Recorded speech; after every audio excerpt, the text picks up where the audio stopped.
be here at the farm and getting ready to do a little bit of ripping some boards with the old sawmill. So I'll just show you. We got the sawmill there, grand mill. Got everything leveled up. Pretty simple setup, nothing too crazy.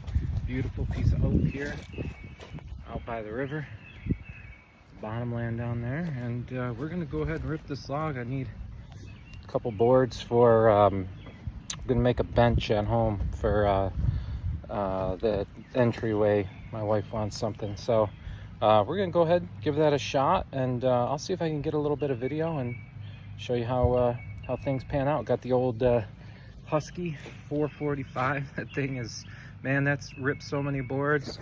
Put a whole floor of oak in my my little cabin up north, so I'll show you that one of these days. But for now, we're gonna go ahead and get cutting. I also cut a few little rounds over there. I'm gonna use those for maybe some end tables, little coffee tables, something like that. And the guys cut me a couple nice, really nice slabs. Look at that, beauties. I think I'm gonna use those for coffee tables, something like that. So here we go. Let's give it a shot.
Now, a couple things to note there.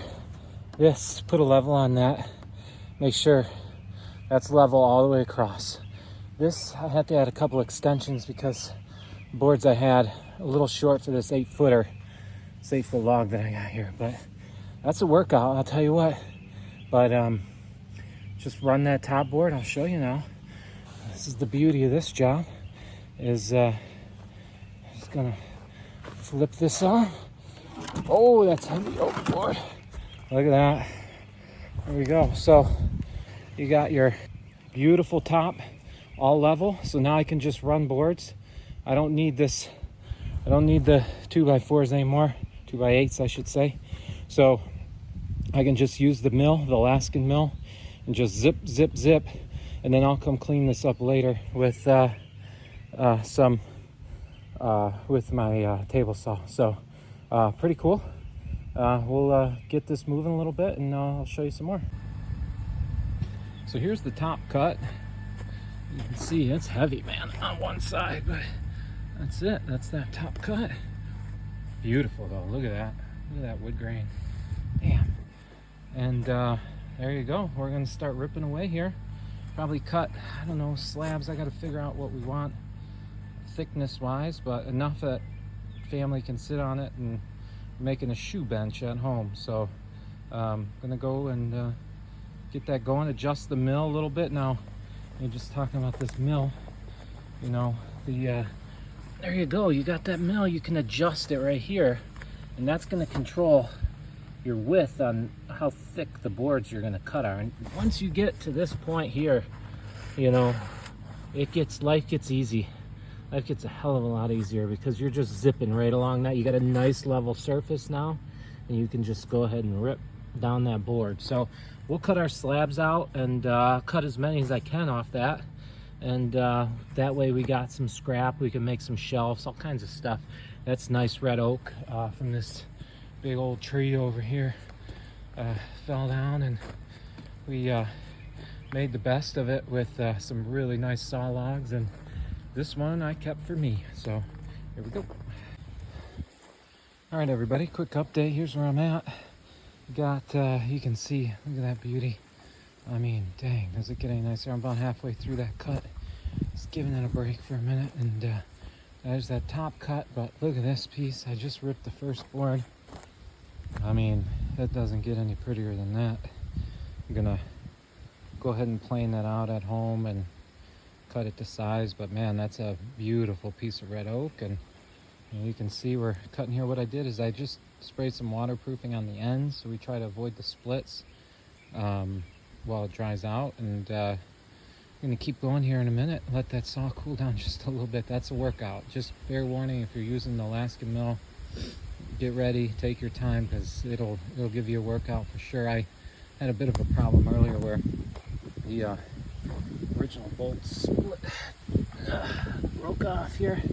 They all stripped out. I think I left it and had some moisture in there, and it just seized down there and snapped the bolts trying to get them off. But went up to the hardware store, just bought a 5/16 little U bolt there, and got a lock washer and a stop nut on there, and it seems to be doing the trick. Got this set at about 2 inch cut there on the end, and we'll see how it goes. We're gonna keep going. Maybe I'll get some live action here in a few minutes.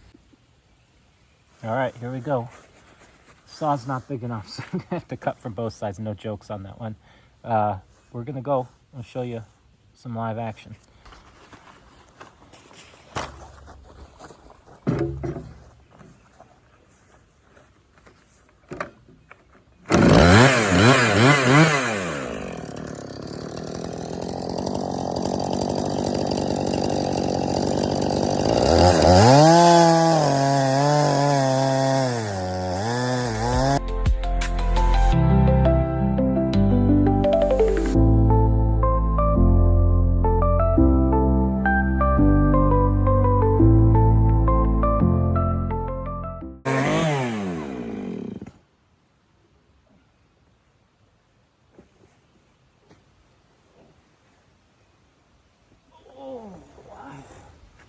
Look at that.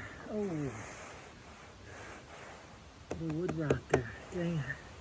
That's too bad because she's pretty. Oh, there's ants in here, isn't there? Damn it. That's too bad. She might not be good. Oh, that's a heartbreaker. Well, we'll have to see what we can do with it. Might not be using this one, but we'll see. We shall see. Oh. All right, just to put a wrap on things, done now. You can see the carnage. Here's the loaded truck, and you can see some nice 1 3/4, 2-inch boards, a little bit mix of everything in there. Packed up, ready to head home, but the mill provided and got the job done. And you can see the problem was lost a lot of good wood to unfortunately ants. So you can see this piece, I mean, absolutely beautiful, looks great, but flip it over and you can see the split going down there. It's the ants. Once those carpenter ants get in, man, that's what took the tree down. And we knew it was a nice big beautiful oak, and you can see these saw logs. I mean, they're pretty good looking still, but unfortunately found some ants inside at least that piece, and do what I could do. I got one slab that I think is going to work, and a bunch of other stuff I might be able to cobble together. But that's a wrap for today. Hopefully you enjoyed seeing the Alaskan mill in action and getting the job done. So thanks for sticking with me. Till next time.